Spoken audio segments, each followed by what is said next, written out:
여행 업계에 있는 AI 기업을 저희가 인수할 때는 없는 것 같고요. 다만 여행업이 아닌 더 빠르게 진화하고 있는 산업에서의 AI 기업 중에서 저희가 탤런트 어퀴지션이라고 하죠. 좋은 AI 엔지니어를 더 확보할 수 있는 인수는 고려할 수 있다고 보고 열심히 찾고 있습니다.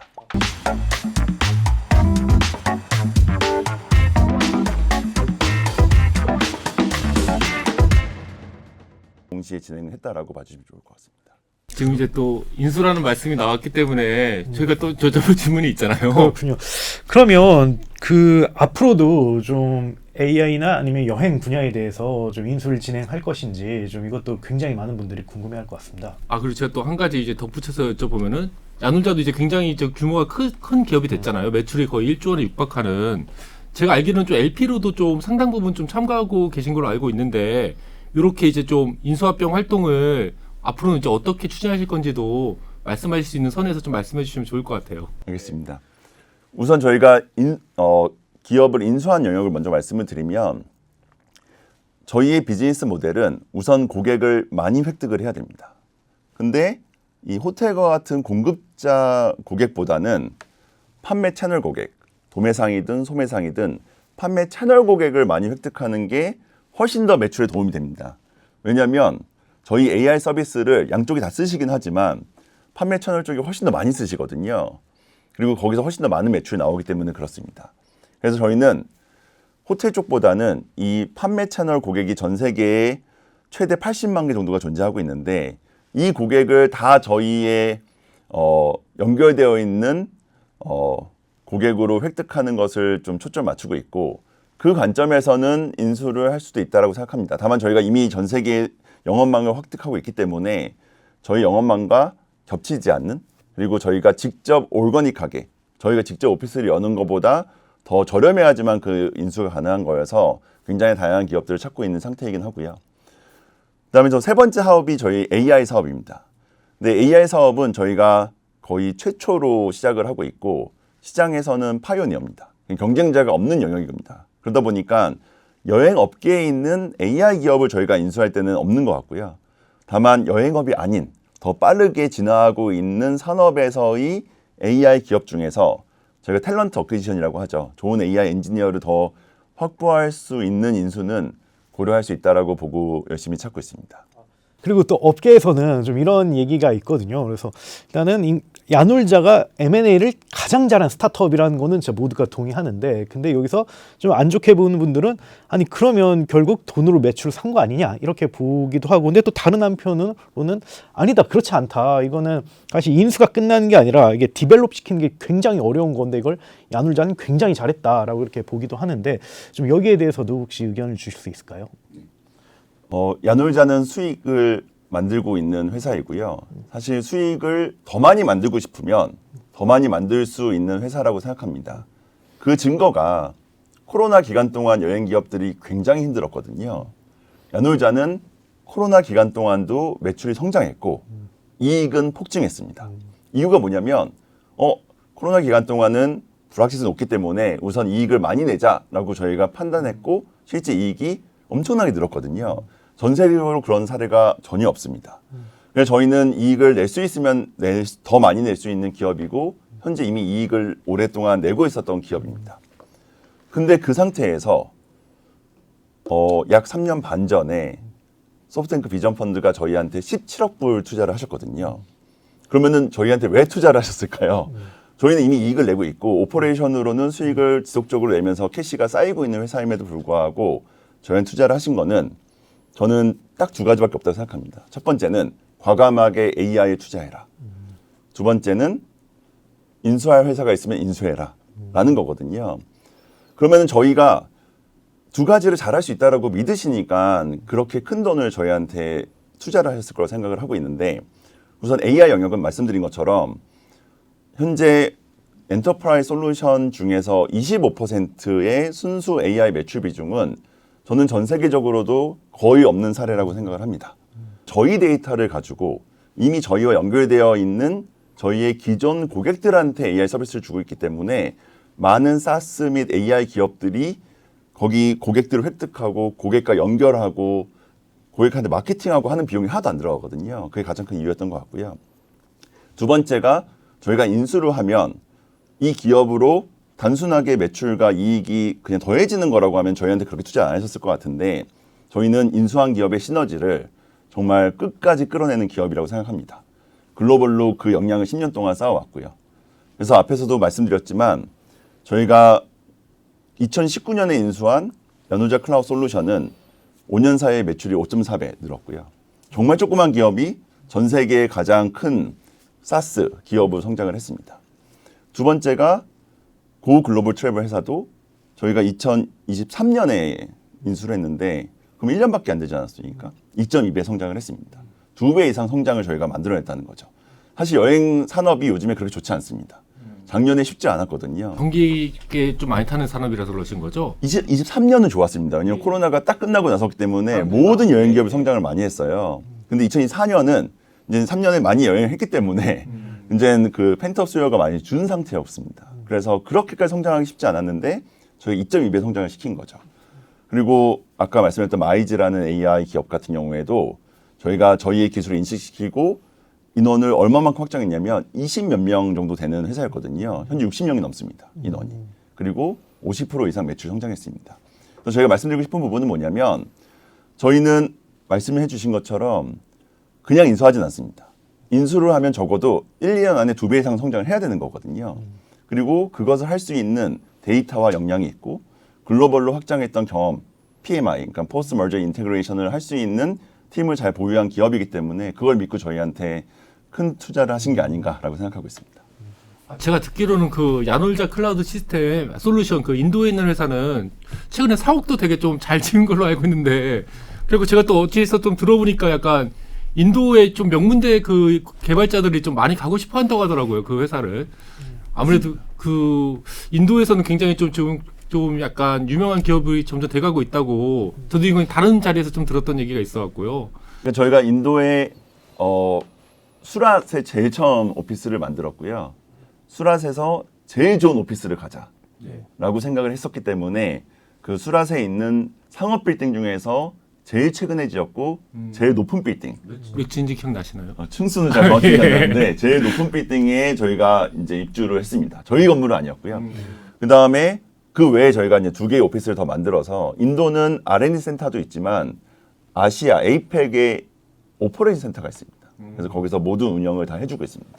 영어가 가능하시기 때문에 굉장히 활용이 잘 되는 것 같습니다. 근데 약간 좀 이어서 좀 한번 여쭤볼게요. 그 지금 현재 야놀자가 아까도 말씀하신 26개국에 이제 수십 곳에 또 이제 법인을 두고 계시잖아요. 방금 말씀하신 뭐 R&D 센터 인도에 있는 것까지 포함해서 뭐 엄청나게 이렇게 해외에 그 네트워크가 넓은데 그런데 약간 스타트업으로서 그게 야놀자는 지금도 이제 스타트업으로 분류가 되고 있잖아요. 몸집은 굉장히 크고 매출도 크지만 근데 스타트업으로서 이런 해외 기업들을 다 이제 총괄한다는 게 사실 이런 건 이제 글로벌 기업들도 좀 쉽지만은 않은 일인 것 같은데 어떤 방식으로 좀 이루어지는 건지 왜냐면 이제 너무 뿔뿔이 흩어져 있게 되면은 그 조직으로서의 그런 결속력이 좀 약하고 그런 부분이 있을 수도 있을 것 같은데 좀 어떻게 관리하고 계시는지가 좀 궁금하더라고요. 저는 제조업이 아닌 서비스업으로 야놀자처럼 글로벌 이 구조를 만든 회사는 없는 것 같습니다. 그러니까 우리나라 스타트업 업계에서 예. 네네. 근데 해외에서는 굉장히 많이 있죠. 예. 그래서 뭐 저희 회사에 있는 주요 임직원분들이 뭐 구글이나 혹은 뭐 페이스북, 애플과 같은 그러한 글로벌 기업의 해외 확장에 대한 경험을 가지고 계신 분들이 굉장히 많은 편입니다. 그래서 저희는 3가지에 초점을 맞추고 있는데요. 그 해외 기업들을 관리하는 방식이 있어서 말씀하시는 거죠. 맞습니다. 예. 첫 번째는 시스템입니다. 그러니까 시스템을 통합하는 게 가장 먼저 이루어져야 됩니다. 시스템이라고 하면은 보통 재무, 그다음에 자금, HR과 같은 일반적인 시스템도 있지만 커뮤니케이션 채널 그리고 날리지 매니지먼트 그러니까 저희가 자료 같은 것들을 서로 쉽게 공유하고 같이 관리할 수 있는 그러한 체계들을 만드는 게 굉장히 중요한 거고 저희도 이제 10년쯤 됐기 때문에 이젠 그러한 체계들이 잘 잡혀 있는 상태라고 생각합니다. 실제로 보면은 대한민국 기준으로 서비스업으로 이제 SAP ERP를 도입한 것도 거의 저희가 최초인 편이고요. 그리고 해외로 확장할 때도 그러한 한국에서 먼저 만들었던 시스템을 기반으로 해서 확장을 하기 때문에 모든 데이터 및 그 인원에 대한 관리가 시스템으로 다 이루어질 수 있는 부분이 하나의 첫 번째 강점인 것 같고요. 두 번째 아무리 봐도 문화입니다.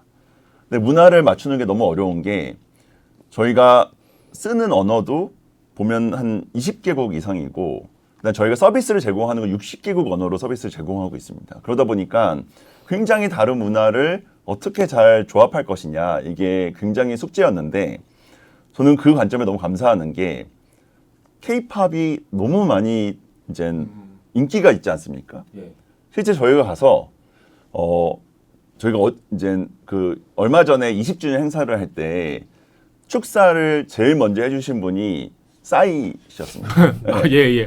오셨나요? 오시지 않고 이제 축사 동영상으로. 근데 저희가 왜 그렇게 하냐면 한국에 있는 이 문화, 그러니까 이게 뭐 음식도 있고, 그 다음에 뭐 K-팝도 있고 이러한 문화를 너무 좋아하더라고요. 그래서 이런 문화가 있었기 때문에 대한민국에 온 사람들이 전 세계에 있는 모든 인종과 그 다음에 국가분들을 우리를 믿고 따라와라 라고 말할 수 있는 문화의 관점에서 리드할 수 있었던 것 같고요. 그 외에 다양한 문화 행사들을 하고 굉장히 자주 만나서 그분들하고 소통하려고 하는 게 두 번째입니다. 근데 제일 중요한 건 전 세 번째라고 생각하는데 비전입니다. 모든 사람은 잘 될 회사, 좋은 회사 다니고 싶거든요. 당연한 말씀이십니다. 네. 그렇기 때문에 지금 우리의 상태보다는 더 좋아질 거고 결국엔 이 회사가 전 세계에 있는 여행 산업을 혁신하고 리드할 거다라는 믿음을 드리는 게 굉장히 중요한 것 같아요. 그래서 저희도 비전을 열심히 설파하고 그 비전이 조금씩 실현되는 모습을 보여드리려고 노력을 하고 있고요. 만약에 저희보다 더 좋은 기업이 있다면 좋으신 분들은 거기에 가시겠죠. 근데 만약에 야놀자라는 기업이 글로벌 여행 산업에서 가장 넘버원이 될 가능성이 있겠다라고 본다면 그분들은 여기에 있는 게 제일 유리한 거거든요. 그래서 그런 관점에서 비전을 말씀을 드리고 비전을 함께 하자라는 메시지를 드리려고 노력하는 편입니다. 근데 이게 정말 되게 유의미한 게 사실 네이버도 한 15년, 20년 전에 사실은 해외 기업을 인수하거나 해외 진출했는데 인수를 하면 다 기업 가지고 다 이러고 다 나가요 사람들이. 그리고 몇 년 지나면 폐쇄 이렇게 되고 최근 몇 년 전에 카카오가 또 비슷한 행보를 했거든요. 해외 기업 막 인수했는데 역시 다 이래요 이러고 다 나가고 폐쇄라고 하는데 근데 이게 물론 야놀자가 굉장히 잘한 것도 있고 근데 또 다른 한편으로는 말씀하신 문화나 비전 측면에서 한국 경제나 한국 문화에 좀 리더십이 생기면서 이게 우리나라도 이제 국제 경영을 할 수 있는 테크 분야에서도 그런 시점이 온 것 같긴 하더라고요.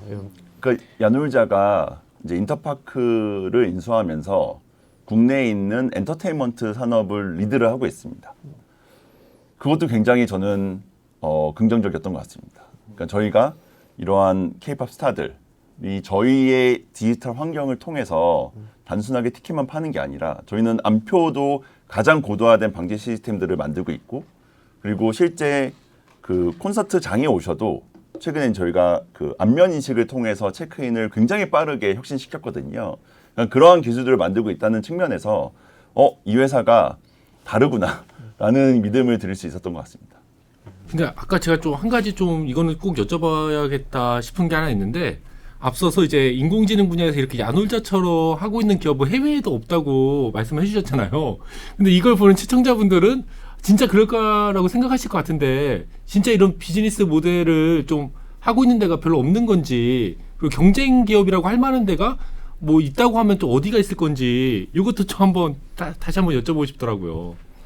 그러니까 저희 회사를 정의하는 하나의 스테이트먼트가 AI powered 데이터 이네이블먼트 플랫폼이거든요. 그래서 이네이블먼트, 그러니까 이네이블이 되게 중요합니다. 저희는 이네이블러가 되겠다라는 이제 그 목표를 가지고 있습니다. 그 관점에 설명을 한번 드리면 저희가 SaaS라고 말씀드렸던 호텔을 중심으로 한 공급자가 쓰는 이 소프트웨어는 원래는 오라클이라는 기업이 가장 선도적이었고요. 다만 이 기업은 여러 개의 필요한 모듈들 중에서 하나만 제공을 합니다. 그러면은 그 모듈과 다른 모듈들을 합쳐주는 소위 SI라는 별도의 기업이 아웃소싱으로 이거를 통합하는 작업을 해주거든요. 그러다 보니까 사람이 와서 이걸 설치해 줘야 됐던 거고 그게 지금은 클라우드 기반을 바뀌면서 그냥 소프트웨어 다운로드 받고 내가 리모트로 다 설치할 수 있는 환경으로 바뀐 건데 요거는 경쟁사가 있습니다. 그러니까 미국에도 경쟁사가 있고 유럽에도 경쟁사가 있습니다. 그래서 이제 이 두 개의 경쟁사랑 저희가 주로 이제 경쟁을 하는 편이거든요. 예, 그렇죠. 근데 그 경쟁사들이 두 번째 사업, 저희가 거기서 데이터를 가져와서 그 데이터를 가공해서 전 세계 2만 1,000개의 세일 채널들한테 뿌려주고 있는데 이때는 그 기업들은 이 기능은 없습니다. 그렇기 때문에 저희의 파트너입니다. 그러니까 이 영역은 저희 경쟁을 하고 있지만 데이터를 뿌려주는 영역은 저희랑 협업해서 그들의 데이터를 저희가 대신 뿌려주고 있는 형태이고요. 동시에 이 데이터를 뿌려주는 영역도 저희가 일부 경쟁사들이 있다라고 볼 수도 있습니다. 근데 그 경쟁사들이 저희의 AI 데이터 서비스를 쓰고 있습니다. 그러니까 저희 경쟁사들 중에서 뭐 1등, 2등, 3등 다 저희의 AI 데이터 서비스 쓰고 있는데 그 쓰는 방식을 보시면 저희한테 그들의 모든 데이터를 줍니다. 그러면 그 모든 데이터를 저희가 가지고 대시보드도 만들어 드리고 데이터 인사이트도 드리고 저희가 프라이스 관련된 프라이스 프리딕션, 그 프라이스 예측해 드린다든지 혹은 본인들이 가지고 있는 데이터임에도 불구하고 발견하지 못하는 더 좋은 재고를 찾아 드린다든지 이런 것들을 해드리고 있거든요. 그러다 보니까 저는 이거죠. 이게 과연 우리의 경쟁사인가? 경쟁사한테 가지고 있는 모든 데이터를 주실 수 있습니까? 주실 수가 없습니다. 그래서 저는 이런 환경을 저희가 더 가속화시켜서 최종적으로는 모든 저희 경쟁사가 될 수도 있었던 고객들을 다 저희 고객화시키고 그 고객들이 저희가 없으면 도저히 안 될 수밖에 없는 그런 환경을 만들겠다라는 생각을 갖고 있고요. 물론 저희랑 너무 이제 레벨이 다르긴 하지만 저는 엔비디아, 엔비디아가 없으면은 AI 못하지 않습니까? TSMC가 없으면은 이 반도체라는 환경이 더 진화하지 못했을 겁니다. 저는 이분들이 이네이블러라고 생각을 하거든요. 그래서 이러한 이네이블러 역할을 저희가 하는 거를 목표로 삼고 있습니다. 현재까지는 경쟁보다는 저희의 고객화 그리고 저희랑 파트너십 맺는 거 중심으로 잘 진행이 되었던 것 같고요. 저희한테 직접적인 경쟁자보다는 모든 여행 기업들은 저희의 고객화되는데 저희는 초점 맞추고 있습니다. 그러면 흔히 업계에서 이야기하는 뭐 부킹홀딩스라든지 익스피디아라든지 에어비앤비라든지 좀 이런 회사들도 많이 경쟁사로 인식을 하는데 뭐 어떤가요? 뭐 경쟁사인가요? 아니면 경쟁사이면서도 파트너인가요? 좀 어떻죠? 정확하게 경쟁사이면서도 파트너이고요. 다만 그 파트너 영역들이 점점점 커지고 있습니다. 그러니까 이게 사스 비즈니스라는 게 요즘에는 이제 AI라는 영역으로 발전을 하고 있는데 보통 사스가 기업한테 모든 데이터를 다 받아서 기업의 데이터임에도 불구하고 기업이 모르는 것들을 알려주는 거거든요. 근데 거기서 팔란티어처럼 좀 더 나아가면 그냥 기업에 있는 데이터를 잘 정리해서 인사이트 주고 대시보드 주고를 넘어서 이 산업을 마치 이해하는 사람처럼 프로세스까지도 리엔지니어 해주고 아예 완전히 기업의 구조까지 바꿔주는 것도 하게 되는 걸로 진화하고 있는데 저희는 그 관점에서 보면은 그 분들이 저희한테 데이터 다 주십니다. 그리고 저희가 그분들이 데이터 혹은 AI 역량이 없으시기 때문에 그것들을 메꿔드리는 역할을 하고 거기서 발생된 추가적인 수익을 쉐어하는 방식이거든요. 그래서 저는 현재 경쟁사이기도 하고 저희 고객이기도 하지만 고객으로서의 영역이 훨씬 더 커지고 있고 그래서 저희의 통합 거래액이 커지고 있다 이렇게 봐주시면 좋을 것 같습니다. 그러면 근데 얼마 전에 또 다보스 포럼도 한번 다녀오셨잖아요. 근데 이제 야놀자분들을 만나서 이렇게 설명을 들으면은 그 야놀자 AI의 특징 중에 하나로 그냥 이렇게 제너러티브한 그런 AI가 아니고 굉장히 여행 산업에 특화된 버티컬 AI를 추구하신다. 이렇게 말씀들을 사실 많이 들었어요. 근데 이제 버티컬 AI라는 거를 이제 다보스 포럼에서도 말씀해 주시고 그러셨는데 좀 사실 이제 손에 좀 잡히지 않는 부분이 좀 있어갖고 그것도 한 번만 좀 짚고 넘어가 주면 좋을 것 같아갖고요. 제가 여행의 제너러티브 AI 서비스로 예시를 드려보겠습니다. 나는 500만 원 정도 예산이 있고 4인 가족이 유럽에 여행 가려고 하고 나는 사진을 많이 찍고 싶고 반드시 파리는 가고 싶고 좋은 레스토랑을 매일 하나씩은 가고 싶어 라고 제너러티브 AI한테 말을 해주면 쫙 플랜을 짜줍니다. 그리고 그 플랜 중에서 난 이거는 빼주고 그다음에 내 친구들한테 한번 물어봐줘. 더 좋은 거 뭘 원하는지. 그러면은 또 물어봐줘가지고 몇 개를 더 바꿔서 최종적인 플랜을 딱 완성을 합니다. 그 다음에는 예약을 해야 되거든요. 아무도 거기서 예약하지 않습니다. 왜냐하면 예약은 비교하는 게 맛이거든요. 비교를 안 하고 거기서 예약하시는 분은 없습니다. 다 떠나버린다는 거죠. 그러니까 이 젠 AI 측면에서는 우리 고객이 계속 남아서 예약도 하고 그다음 여행 가서도 계속 쓰게 만드는 게 목적인데 딱 플래닝만 하고 그냥 그것만 이용해 먹고 딱 빠져버린다는 거죠. 그럼 나는 아무것도 얻지 못하는 상태에서 그냥 남 좋은 일만 시킨 거거든요. 그러니까 고객이 계속 남기를 원합니다. 그래서 제일 처음 필요한 게 가격 관련된 겁니다. 예를 들면 너가 여기서 예약을 하면은 고객분들한테 당신이 예약을 하면은 로이스트 프라이스 개런티 해주겠다. 가장 낮은 가격을 내가 개런티 해줄게. 그리고 만약에 가격이 떨어지면 우리가 프라이스 와치를 제공해주고 그 가격이 떨어진 것만큼 리부킹을 해주겠다. 이러한 서비스를 제공해준다라고 하면은 아마 저희는 안심하고 예약을 할 겁니다. 왜냐면 가장 낮은 가격을 개런티해주고 더 가격이 떨어진 거는 리부킹을 해준다라고 하면은 사실 우리가 걱정하고 있는 가격에 대한 문제를 해결해 주는 거거든요.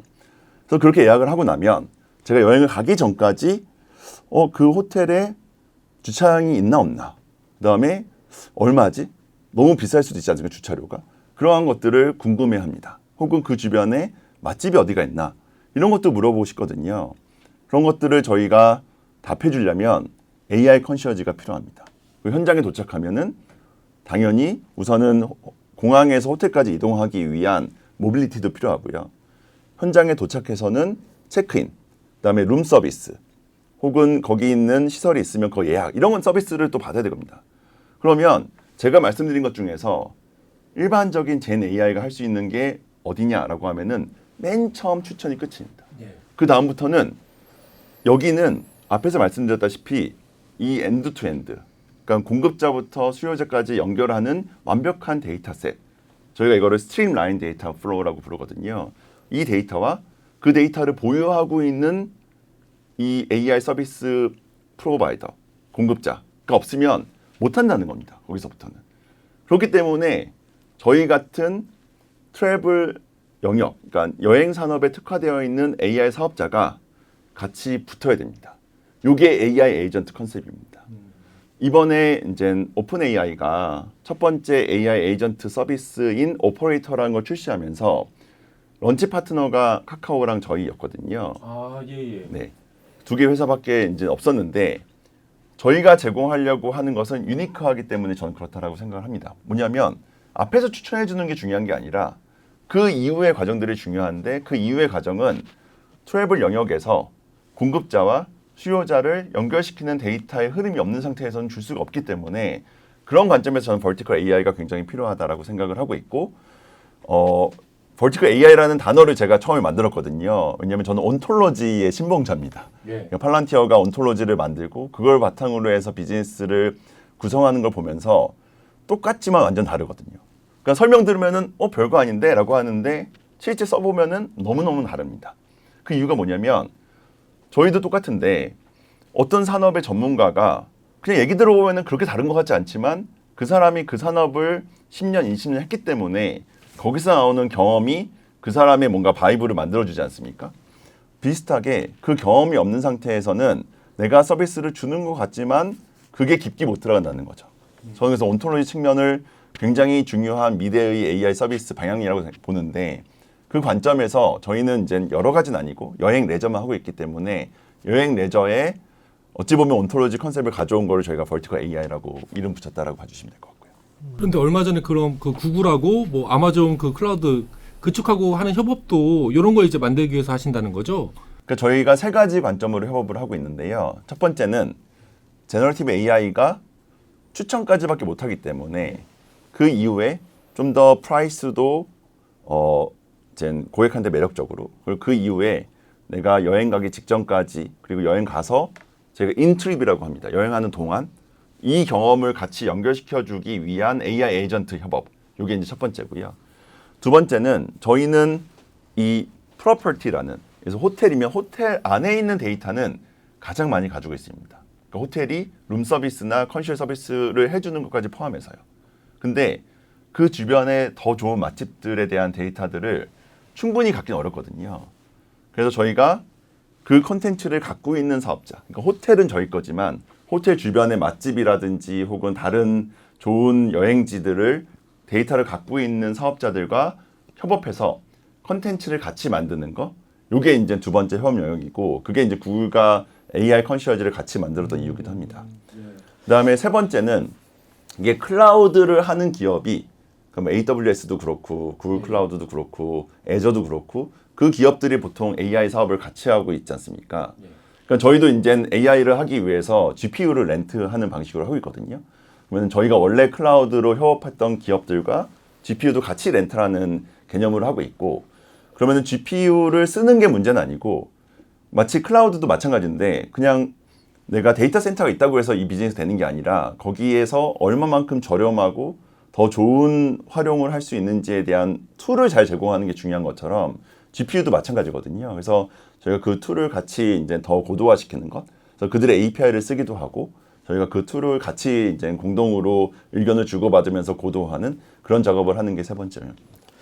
지금 여행 산업의 그 앞으로 전망이라든지 비전을 좀 이야기하는 데 있어서 많은 분들이 좀 이야기하는 게 온라인화가 중요하다 뭐 이런 이야기를 많이 하시잖아요. 그래서 좀 야놀자 입장에서는 좀 여행 산업, 뭐 숙박 산업 이런 뭐 액티비티라 뭐 이야기한다면 여기에 현재 온라인 침투율이 좀 얼마나 됐는지 그리고 앞으로 얼마나 기회가 있을지 한번 이것도 좀 이야기해 주시면 좋을 것 같습니다. 네. 전체 여행 시장은 약 4,000조 정도로 구성이 되어 있고 그 중에서 온라인 여행 시장은 800조 정도로 20% 정도가 침투율이라고 보시면 됩니다. 그래서 앞으로 이제 더 성장을 해야 되는데 사실 20%가 50% 되는 거 100%가 되는 게 당연해 보이지만 또 엄청나게 어려운 일입니다. 그래서 왜 빨리 안 올라갈까를 보면은 제일 큰 거는 공급자 쪽입니다. 왜냐면 수요자는 저희 온라인으로 뭔가 예약하고 쓰시는 거 하나도 안 어려우시잖아요. 그리고 그거는 시간이 지나면은 당연히 올라갈 거라고 생각이 드는 영역입니다. 근데 공급자가 그 데이터를 활용할 수 없는 체계, 그 다음에 데이터가 너무 복잡해서 사람이 관리할 수 없는 상태가 되면은 그렇게 팔 수가 없습니다. 그래서 그 공급자 문제로 인해서 지금보다 훨씬 더 빨리 올라가야 되는데 왜냐면 이커머스는 이미 50%까지 가지 않았습니까?